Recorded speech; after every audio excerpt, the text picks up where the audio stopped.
Hi, welcome back. Today I'm going to talk about the first half of this novel, which is called The Invisible Man by Ralph Ellison.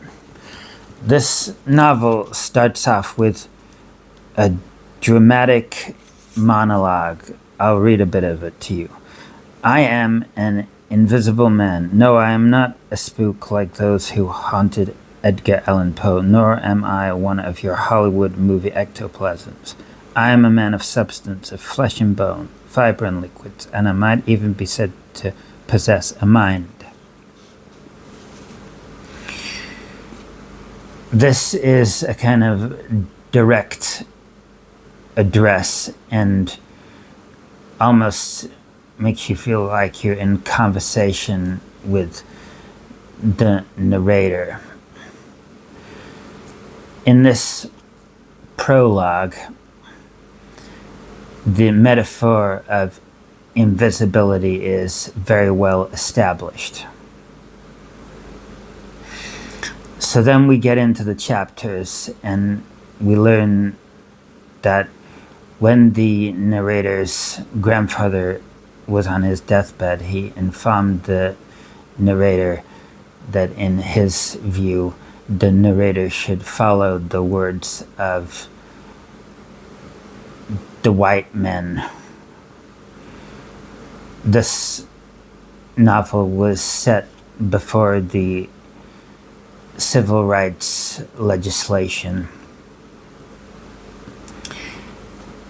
and the narrator is an African American guy, and it's largely about the fight for equal rights. The narrator successfully gets into college, but he's mistreated a lot on his route to getting to college, so I found that really quite depressing and didn't enjoy reading about it at all. At college, he works as a driver, and he drives Mr. Naughton, who is a college trustee, around the sites. They stop off at a couple of locations, and Mr. Naughton ends up getting injured. Back at the college, Dr. Bledsoe, who is the college president, blames the narrator for Mr. Naughton's injuries, even though it was Mr. Naughton who wanted to stop off at these various locations. So you can see a real bullying going on, and it's kind of an unpleasant read, I think, in this sense. The narrator goes to chapel, and there is a long sermon where the clergyman basically goes on about how amazing the founder of the college is, and also Dr. Bledsoe. The narrator sees Dr. Bledsoe and finds out that he's been expelled from the college. But Dr. Bledsoe does give the narrator some letters of recommendation, so there is some hope there. The narrator goes off to New York in search of a new life. I found the point of view in this novel to be very effective. At times, you feel like you're being confided in. For example, Ellison writes, "Not until we were sailing through the Jersey countryside did my spirits begin to rise. Then my old confidence and optimism revived, and I tried to plan my time in the North. I would work hard and serve my employer so well that he would shower Dr. Bledsoe with favorable reports." The narrator stays at a men's house in New York and delivers his letters of recommendation to numerous employers, but none of them get back to him. So, as readers, we begin to suspect that they're not actually letters of recommendation. Eventually, he goes to see an employer called Mr. Emerson. Mr. Emerson's son shows the narrator what the letter actually is, and it's actually a letter of warning. So this is just another layer of cruelty that you see in this novel. Eventually, the narrator gets a job at a paint manufacturer's, and there's great symbolism in this chapter. He's moved from one department to another because he's seen as not good enough for a certain department.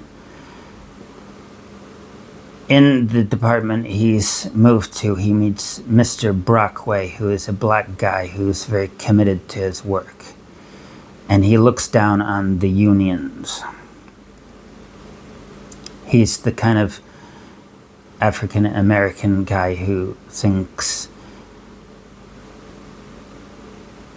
it's important to comply with what the white people want.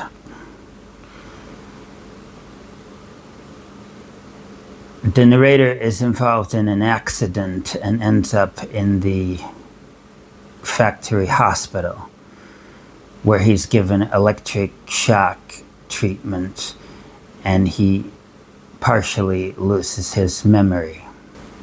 Once the narrator leaves hospital, he comes across a motherly lady called Mary Rambo, who helps to get the narrator back on his feet. Ralph Ellison is criticized as not giving his female characters enough depth, and you do see that. They're either very adventurous women or motherly type women. One day, the narrator is going past a residential property and he sees that an old African American lady is being evicted from her property by some white folks. A crowd of African Americans gather to object to this, and the narrator ends up giving a wonderful speech about dispossession. The police turn up, so the narrator stealthily exits the scene, but he is followed by a guy called Brother Jack. Brother Jack wants the narrator to join what is called the Brotherhood, which is an association of white people who claim to be wanting to help the African American people. Brother Jack offers the narrator a job as a speaker, and the narrator accepts. So you can already see, even though we're just halfway through the novel, that the narrator is changing into a completely different person. He was subservient, but now he's developing his own mind